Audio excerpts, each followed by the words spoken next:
Hello, everyone. This is Professor Hill. This is a short video for our class, Introduction to Ethics Philosophy 2306, here at St. Philip's College for the spring 2021 semester.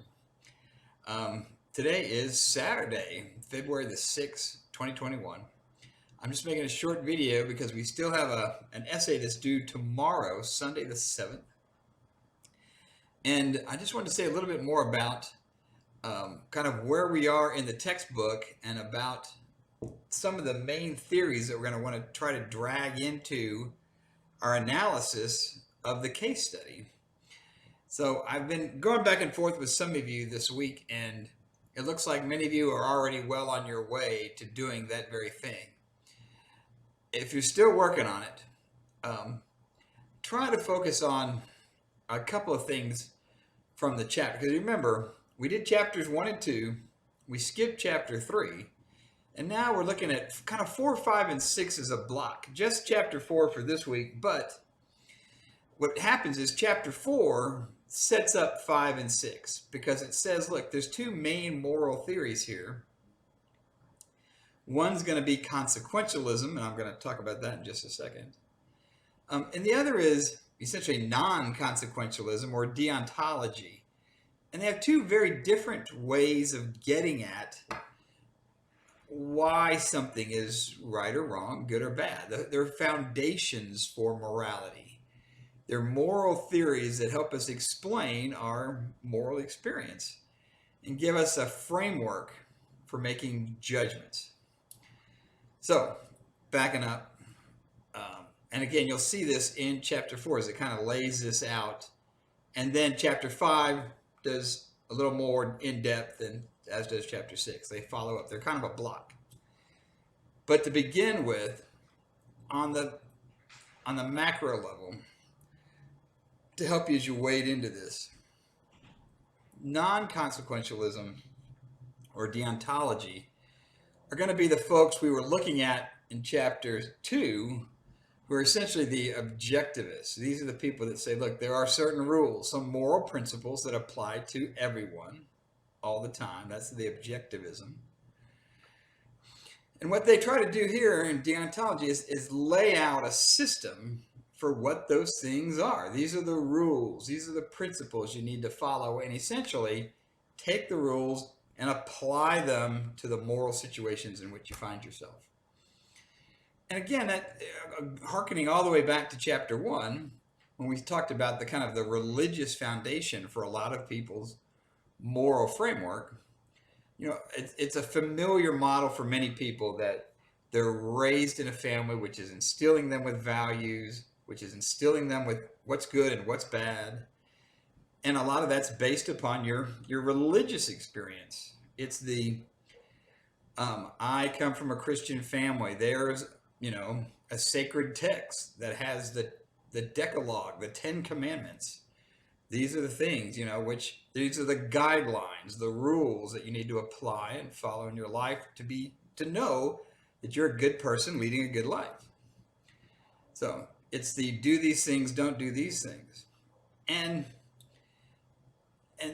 that is going to be, the rule approach is going to be, we're going to get more of that later, especially as we get into Immanuel Kant and to his theory about what are the rules, what are the imperatives, what must you do and follow. But beginning with in chapter 4, we also talk about consequentialism and a form of it, which is utilitarianism. And again, this is kind of laid out in the chapter, but what you'll see is that consequentialism is just what it sounds like. It's the consequences. And again, this kind of sounds kind of intuitive to a lot of people in our day and age, which is that you look at the consequences. You weigh and balance the outcomes to decide what's the right thing to do. And we had these conversations when we were discussing and going back and forth about Jenny Lake, because she was faced with this choice. And one of the things she did was to walk through, well, what are the consequences if I stop my chemotherapy? What are the consequences if I continue my chemotherapy? And to try to look at, well, what are the odds? What am I weighing and balancing? Is there a third option I can't see to get me the best outcome? And that approach, relying on the consequences as the guide, is going to be and it's an important approach, and that's the heart of consequentialism, looking at the consequences. Well, there's lots of different forms, as you'll see, and utilitarianism is, again, it's kind of that approach. It's what's the best utility? What's the best outcome? How can I do, in this case, what's the best thing for the most people, or all people considered? And again, an example of this, which kind of seems like a good approach, is just simply, public works and taxes.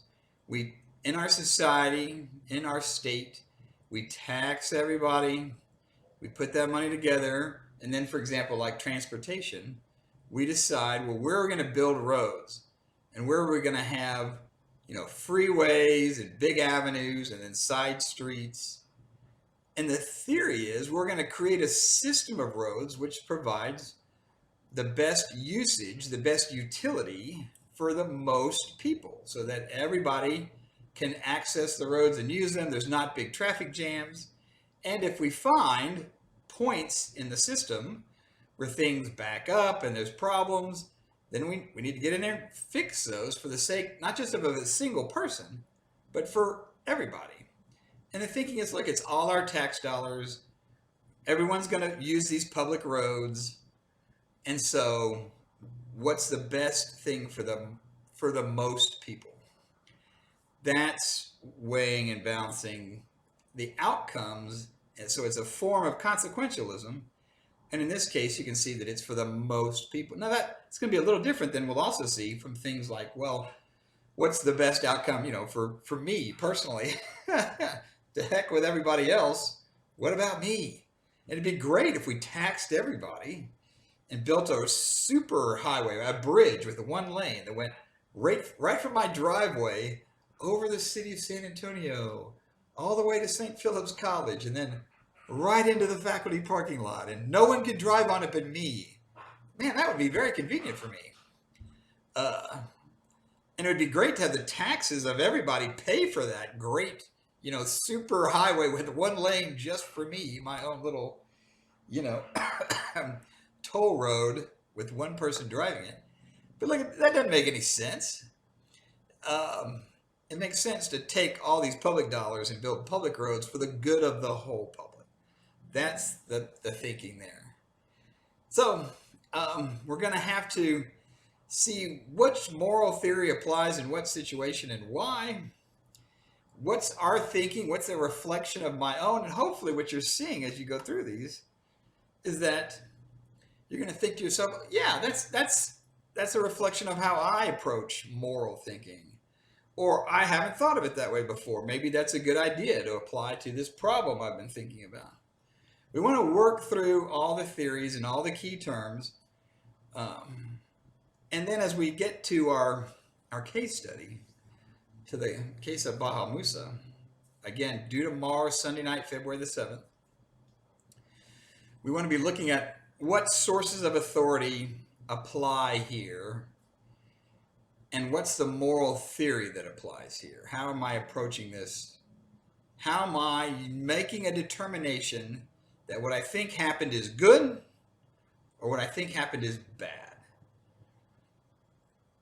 So that's what we want to be doing. Think about sources of authority, and then think about moral theories and how they help inform our thinking about this particular case study. So I hope that's helpful to you. If you have questions, let me know. I'm going to log in and check on questions and see if I can help anybody as we go along. It's due tomorrow night, Sunday, that's February the 7th. And again, if you're still tying up work from the past, please do that. They remain open. You're free to turn in work that's late. It gets marked down a little bit, but it's still in your best interest to do that. So please turn in late work and catch up. Other than that, if you're still on track for tomorrow night, keep going. And don't forget to do, after you post your essay, then do comments on at least 2 others. All right, fair enough. Take care. Hope you have a good weekend.